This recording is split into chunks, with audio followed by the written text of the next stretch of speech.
दुखिया को न सताइए, दुखिया देगा रोए, और जब दुखिया के मुखिया सुने तो तेरी गति का होए। किसी को कमजोर समझकर आप फंसा दिए या कष्ट दे दिए या मार दिए और आप पदवी पे पहुंच गए, तो परम पदवी वाला जब दृष्टि डालेगा तो तुम्हारी धज्जियां उड़ जाएंगी।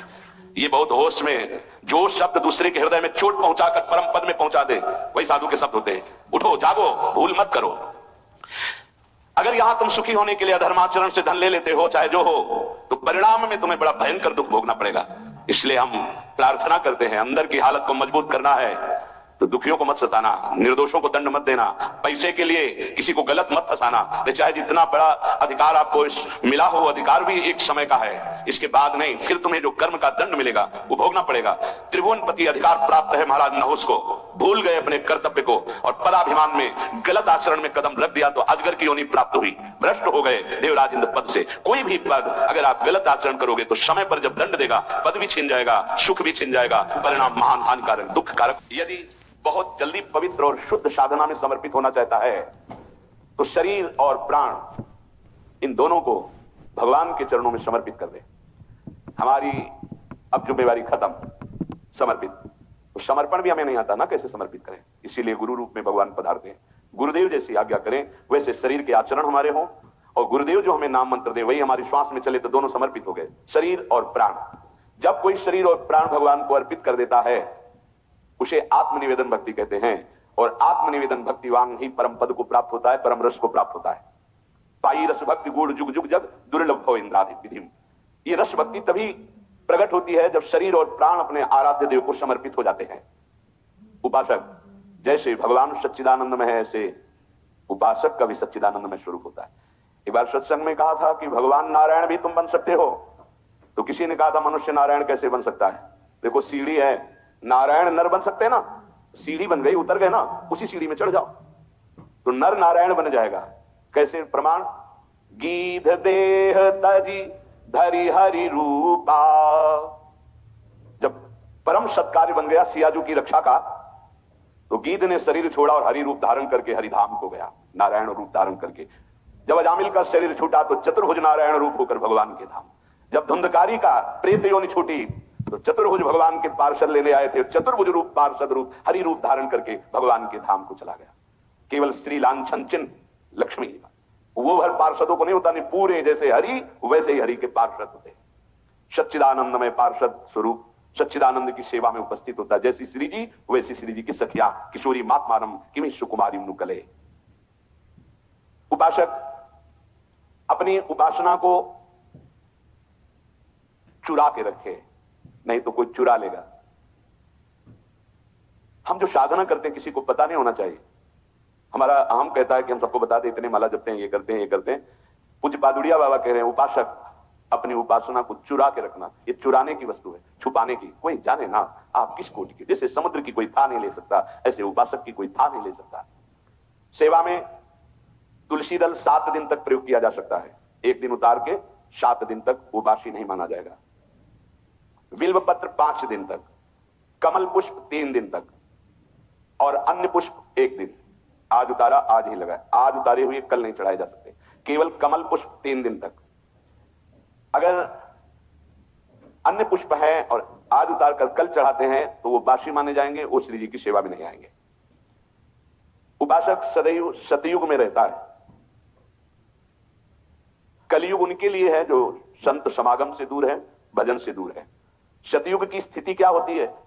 सतयुग के वासी जो उपासक है उनमें हर समय विचार में पवित्रता होती है, मंत्र जाप में तन्मयता होती है, नाम जाप में तन्मयता होती है, आराध्य देव के ध्यान में मगन रहते हैं, और वो निरंतर परोपकार, भगवत सेवा, समाज सेवा, वो सतयुग में ही रहते हैं। अगर ये बात है तो सतयुग में ही हो। जो नाना प्रकार की कलह का चिंतन करता रहता है, कपटी है, झूठ बोलता है, ज्यादा नींद लेता है, हर समय आलस्य है, हिंसा है, विषाद है, शोक है, मोह है, भय है, विषयों की भूख है, भोगों की आसुरी प्रवृत्ति है, वो कोई भी हो, कलयुगी है, कलयुग में है। जो जप परायण है, ध्यान परायण है, साधन परायण है, सेवा परायण है, वो सतयुग में वास करता है। हर समय सतयुग, कहां कलयुग है? सत्संग हो रहा, नाम वाणी, नाम कीर्तन, प्रियालाल की सेवा दर्शन, सेवा में हमारे पास समय कहां है कलयुग के लिए? कलयुग जो बुलावा देते हैं उनके पास जाता है, अपने पास समय कहां कलयुग के लिए। झूठ, कपट, तंद्रा, निद्रा, हिंसा, विषाद, व्यसन, व्यभिचार, मोह, भोगों की प्रबलता, आसुरी प्रवृत्ति, ये कलयुग है। अगर चित्त में इन सब का राज्य तो कलयुग। उपासक सदैव सतयुग में रहता है, सदैव। देख लो, उपासक सदैव सतयुग में रहता, कलयुग में नहीं। ये अगर लक्षण है तो कलयुग है, नहीं तो कोई कलयुग नहीं। कहां कलयुग है? हाँ, कलयुग का स्थान बताया गया, शराब पीना, व्यभिचार करना, मांस खाना, जुआ खेलना, चोरी करना, तो उसी में आ जाता है झूठ, कपट, तंद्रा, निंद्रा, हिंसा, विषाद, शोक, मोह, भय, भोगों की प्रबलता, राक्षसी प्रवृत्ति, ये कलयुग का स्वरूप है। उपासक विषयी भक्त से बच के रहे। यहां विषयी पुरुष नहीं कहा, ये बहुत, ये न्यायाधीश के वचन, पूरे आजीवन यही साथ रहे। विषयी पुरुष से तो हम समझते हैं कि विषयी पुरुष है, पर यहां कह रहे हैं विषयी भक्त से बच के रहे। भक्ति का बाना है और विषय सेवन का अंदर से स्वाद है, तो हम बाना भेष से, हम उद्देश्य से संत मानते हैं। उद्देश्य तुम्हारा भगवत प्राप्ति भजन है तो हमारे मित्र हो, और उद्देश्य नहीं है तो बच के रहना। यहां कह रहे हैं उपासक विषयी भक्त से बच के रहे, क्योंकि हमारी श्रद्धा होगी कि भगत है और विषयी है तो संसार का राग प्रकट हो जाएगा, जो राग हमारे भजन मार्ग में बहुत बाधा पैदा करेगा। क्योंकि ये राग और द्वेष सतमार्ग के लुटेरे हैं, श्री भगवान गीता जी में कह रहे हैं। जो भक्त विषयी है हमें उसका संग नहीं करना। क्यों? क्योंकि उसके संग से विषयों का राग प्रकट हो जाएगा। राग और द्वेष, भगवान कह रहे हैं इंद्रियस्य इंद्रियस्यार्थे राग द्वेषौ व्यवस्थितौ तयोर्नवशमागच्छेतौ ह्रस्य परिपंथिनौ। हे अर्जुन, इंद्री इंद्री के प्रत्येक विषय में राग और द्वेष ये छुपे रहते हैं, अनुकूलता प्रतिकूलता। उपासक को ना अनुकूलता में ना प्रतिकूलता में, अर्थात न राग में न द्वेष में, दोनों में नहीं फंसना, क्योंकि ये दोनों इस मार्ग के लुटेरे हैं, खाली कर देते हैं, लूट लेते हैं। श्रोत्रेंद्रिय, त्वचा इंद्रिय, नेत्र इंद्रिय, रसेंद्रिय, घ्राणेंद्रिय, इसके विषय हैं शब्द, स्पर्श, रूप, रस, गंध। पूरी सृष्टि के भोग इसी में आ जाते हैं। इसमें कुछ में साधक का राग रहता है और कुछ में द्वेष रहता है। राग अनुकूलता, द्वेष प्रतिकूलता। जब तक अनुकूलता प्रतिकूलता राग और द्वेष बना रहेगा तब तक साधक की उन्नति नहीं हो सकती, आध्यात्मिक उन्नति। ये बड़ा सूक्ष्म विषय जगत गुरु भगवान श्री कृष्ण वर्णन कर रहे हैं। राग द्वेष होता कहां है, इसका निवास स्थान कहां है? कह रहे ये अहम में होता है, मैंपन में। ये बाहर से काटा नहीं जा सकता कि ऐसे कर दिया तो राग द्वेष खत्म हो गया। ये आपके अंदर अंतःकरण में जो चार धर्म है, निश्चय करना बुद्धि, संकल्प विकल्प करना मन, चिंतन करना चित्त, और अहम, मैं स्त्री हूं, मैं पुरुष हूं, मैं विद्वान हूं, मैं धनवान हूं, इसमें बैठा है राग और द्वेष। बड़ी सुरक्षित जगह में बैठा है। शरीर से माना हुआ संबंध अहम स्फुरित करता है, मैं, और इसी मैं में राग द्वेष बैठा है, और यहीं से वो बुद्धि में, मन में, इंद्रियों में फेंकता रहता है। बड़ा सूक्ष्म विषय है, पवित्र बुद्धि वाला साधक समझ पाएगा।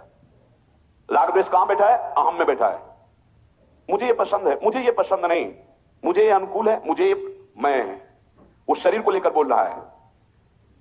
इसीलिए वो विषय में राग और द्वेष, इंद्रियों में राग द्वेष, मन में राग द्वेष दिखाई देता है, होता है अहम में। प्रभु ने इशारे में वर्णन किया, यही राग द्वेष काम और क्रोध है। राग काम है और द्वेष क्रोध है। ये स्थूल रूप जब धारण करता है राग द्वेष, तो काम क्रोध के रूप में प्रकाशित हो जाता है। ये साधक का सर्वस्व अपहरण करने वाला है, राग और द्वेष, काम और क्रोध। तयोर नवश मागच्छेद, अय साधक इनके वशीभूत मत होना। ये परिपंथिनो, तुम्हारे अध्यात्म मार्ग के लुटेरे हैं, तुम्हारा सब कुछ खाली कर देंगे, काम और क्रोध, जिन्हें राग और द्वेष कहते हैं। बहुत जोर की बात है, बहुत जोर का राग होता है, पूरे जीवन की साधना की बाजी हार जाएगा, ऐसा राग होता है। राग ही द्वेष का रूप धारण करता है, द्वेष की कोई सत्ता नहीं। जैसे काम ही क्रोध का रूप धारण करता है, कामा संजायते क्रोधा। जब राग द्वेष की वृत्ति उत्पन्न हो तो साधक निराश ना होवे, अभी तो बहुत सावधान हो जाए, उदास ना होए, निराश ना। देखो ये जुआरी का सा खेल है, जय बार जुआरी हारता है तय बार उसकी जिद और बढ़ती है। शायद अब की जीत जाऊं, अब की जीत जाऊं, ऐसे ही साधना में होता है। ऐसा नहीं कि एक बार में ही जीत गया, कई बार साधक दांव हार जाता है, अच्छे अच्छे खिलाड़ी हार जाते हैं। बहुत गंभीरता से समझना, निराशा नहीं आनी चाहिए, नहीं तो फिर असली में हार जाएंगे।